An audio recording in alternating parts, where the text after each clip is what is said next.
I'm going to sound strange, a little off today, but I've been ill all week and I sounded much worse yesterday. So, pardon my, kind of nasally voice, and it sounds like I have a cold and I might be hoarse at times, but that's kind of the best I can do right now. So, hope you had a great week, and I just want to talk about, hold on a second. Week 4, I'm getting ready to put the discussion board on. I just didn't yet. Okay. So right after this, I'll put it on. You'll see it. But I'm just going to talk about week 4. I've already talked about the papers. So, again, just to reiterate, I did that early so that you could get started early if you wanted to. If not, go back to week 3 and review that information. Let's see. We're going to talk about the ethical compass. And really, the week 1, you started that. This is the second part of it. You're going to do the second part of it, which was really kind of, as you move through the class, you're going to see, the changes between each exercise as far as your kind of where you fall in ethical related situations. And the last part is week 8. So what you're going to do is you're going to be presented with these scenarios. The same instructions go for, this part, then as the first part. Now, again, pull up this form. I'm not going to read it to you. You can read it. But this is a 3-part assignment. It is it's a culmination exercise, and it's basically, again, I'm sorry, I'm having a rough time talking today. You're going to go, consider scenario 1, scenario 2, and you're going to answer the bulleted questions. Scenario 3 as well. Sorry, there's 3. 200 words per response. So you're going to use the concepts you've learned, ethical concepts that we've read about in your text and in the course to answer this. And this is the same situation as last time. You will submit it in the Dropbox, which is where you submit it.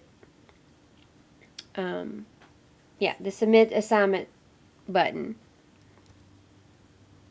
that you did last time. You're going to do that first. That is the first thing you need to do. You have to do that before doing the discussion posts. And the discussion post, you're going to have one this week. And it's going to be based on what you write this week. So the assignment is done first, and then based on that, you answer the discussion questions.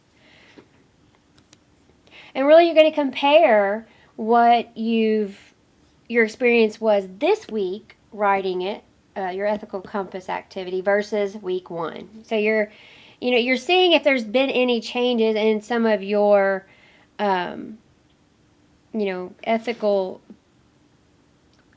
convictions. You're going to see if you're shifting there. And that's the same thing that's going to happen for the last part, but I'm not going to get into that yet. Respond to one of your classmates, and then you have an exam. So you've got a lot going on this week, and then you got your paper due, which we've already covered. I don't want to go over that again because I've already done that, but you got a lot of work this week. Balance your time out well. Kind of, work out that time management. You need it this week. There's a lot to do. Now, your test contains 30 multiple choice true false and true false questions. They're always a mix in this course. You get 90 minutes. It's covers coursework from weeks 1 and 4. Read your text and review your lectures again. I get a lot of students who don't do that lecture review and they miss questions. I don't have a study guide because these are randomized. And I didn't actually design this course, but I have designed another course where that's what you do. You get like a pool of hundreds of questions, and any one of those questions will appear. For one student, it's different. It's different for one student than it is another student. So if I made a study guide, it'd basically just cover weeks 1 through 4 because I'd have to have you study it all because it's random. So that I'm just telling you that it's randomized. So, and if you even if you take it, I did a retake for some reason, which I don't really do unless you've got a very good excuse, and it can't be, like something bad happened and you have documentation, or your illness or something like that. It would still be it would not be the same test as you took the first time. So I'm just making that very clear. This is a big week. And I don't want to scare you off. I just want to emphasize how important it is for you to study, and you have a paper to do, an assignment. And that's why I gave you the instructions for the paper last week, because I wanted you to get an early start. So anyway, that's really all. Again, paper first, assignment first, then discussion. As far as if you do that, as far as those two things, you have to do it in that order. I don't care if you want to finish your paper first before you even start this. That's your decision, or take the exam or whatever. But this week is jam-packed. So make the time, manage your time, basically, is what you want to make sure to do.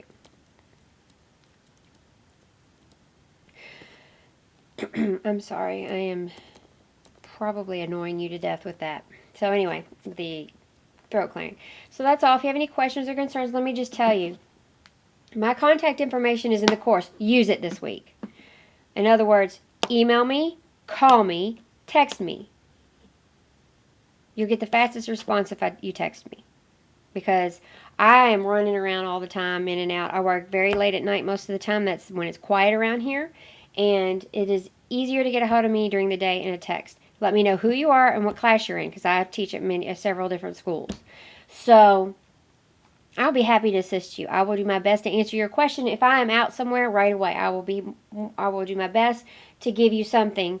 You might need to explain it a little bit more if you text it to me, because I might not be sitting in front of my computer. But I will do my best to get you a response that you can use if you need an answer right now.